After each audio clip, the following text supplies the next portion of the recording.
Guys, my name is Nonima Tigela. Welcome to my YouTube channel. So today I want us to talk about what happened in court yesterday. They thought Qaniselani Buthelezi stood alone.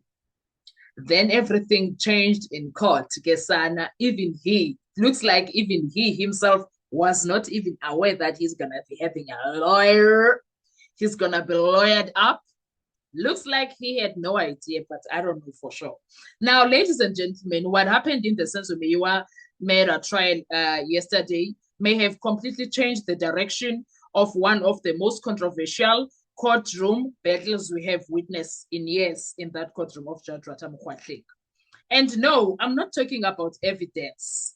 I'm not talking about something that happened before a single witness even testified. No, not referring to any of those things. No. That's not the things that I'm referring to. Because when court resumed, many people were asking one question. What was going to happen to Qaniselani Buthelezi after Judge Lwatha invoked Section 189? Would he be left to face the legal consequences alone? Would he be pressured into changing his position? Or would somebody finally step in to protect his rights? Those were the questions that we were asking because we were worried, like, Qaniselani is just here as a witness. What is this? What is Judge Lwatha doing? Guys, yabona le nto yothambisa engiyisebenzisayo, my skin sana. Angithethi into enyangilobanjwa kaloku nansuumncube. Iskin sam, Nkosi yami vele ndabona ndazibona ne-glow yami like konke nje ansenhle. Anyway, so well, yesterday we finally got our answer, Kesana, for all the questions that we were asking. And it caught many people by surprise. I want to believe, including Judge himself, including Qaniselani himself, including the accused. I want to believe. Perhaps I believe the state is not caught by surprise, Mona. But Judge, the state, the accused Qaniselani, they were surprised like the rest of us. So for the first time since the entire Section 189 saga began, Buthelezi appeared in court with legal representation. Advocate H.L. Alberts was introduced as his lawyer. Suddenly, the dynamics in the courtroom shifted. Remember, Buthelezi is not one of the accused in the Senzo Meyiwa murder trial. He is a defense witness. Yet, after refusing to adopt portions of a statement that he insisted were not his words, he found himself facing possible consequences under Section 189 of the Criminal Procedure Act of South Africa. That development sparked intense debate throughout South Africa because we were like, excuse you, Judge Lwatha, what are you doing? What are you on about? IK. Many people questioned whether Buthelezi was genuinely refusing to answer questions or whether he was simply refusing to agree with the contents of a statement he claims was not necessarily or was not accurately recorded. Now, with legal representation at his side, those questions are likely to be examined much more closely. But what happened next was even more interesting. Judge Lwatha acknowledged Advocate Alberts and immediately raised the issue of continuing proceedings. You all know he believes in these other ones. People don't own this. Of those Alberts, he believes in them, Gesana, with all his might. We are called ngabo. Oh, your religion, you know that, right? Religion ke kuye abaya banale engafani nethu. Uyamazi, niyamazi, nimazi kahle.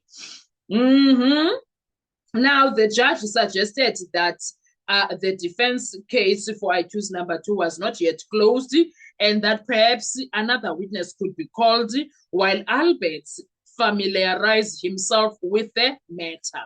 Then Alberts made a statement that immediately caught the attention of courtroom observers. He indicated that after consulting with his client, it might be possible to resolve the issue without proceeding further down the Section 189 route. And I was like, excuse me, Mr. Albert, what you saying? That statement was subtle, but make no mistake, it was significant because it suggests that Buthelez's legal team may believe there are legal grounds to challenge the very basis upon which the inquiry was initiated. And that brings us to the central question. Was Buthelezi refusing to answer questions? Or was he refusing to endorse words that he says whenever he's? Those are not the same thing, right? Throughout his testimony, Buthelezi answered numerous questions.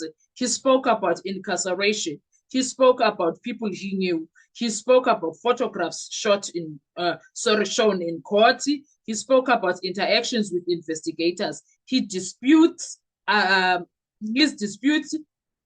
arose when portions of the statement were read to him, and he repeatedly maintained that certain sections were not what he said or he told the investigators. If that distinction becomes the focus of legal argument, then the entire Section 189 issue could become far more complicated than it first appeared. And now there is another factor: independent legal scrutiny. Every question, every procedural step, every warning, every decision will now be examined through the eyes of a lawyer whose sole responsibility is to protect Buthelezi's interest. That changes everything, and potentially legal objections. For those who thought this matter would simply move forward without resistance, today's events may have delivered a very different message for. Do you understand? Yeah. Now, in fact, some would argue that it has only just begun. The next court appearance could determine whether the Section 189 proceedings continue, whether they are challenged, or whether the entire issue takes an unexpected turn. One thing is certain, though: today's proceedings reminded everyone that the law is not only about evidence, it is also about procedure. And sometimes procedure can change the outcome of everything. Why do you think that this lawyer is here today? What do you think, guys? Did the arrival of legal representation strengthen Buthelezi's position? I say yes. Was Section 89 justified? No. That's what I say. I stand by that. Or should the court have handled the situation differently from the start? That's exactly what the court should have done. So leave your comments in the comment section below and let me know what are your thoughts, because I believe Judge Ratha, when he was doing that, I did not understand him. I was under the impression that he's just being too much.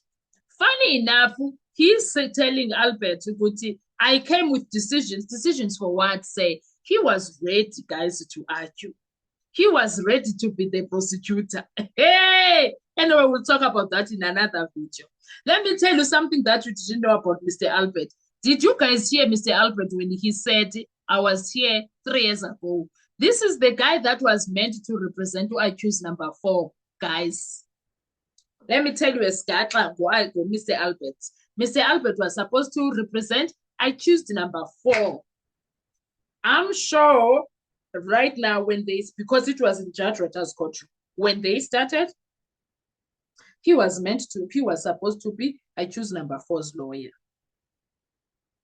Anyway, I like the professionalism from Mr. Albert, because Mr. Albert, who advocate H.L. Albert, brought his own interpreter.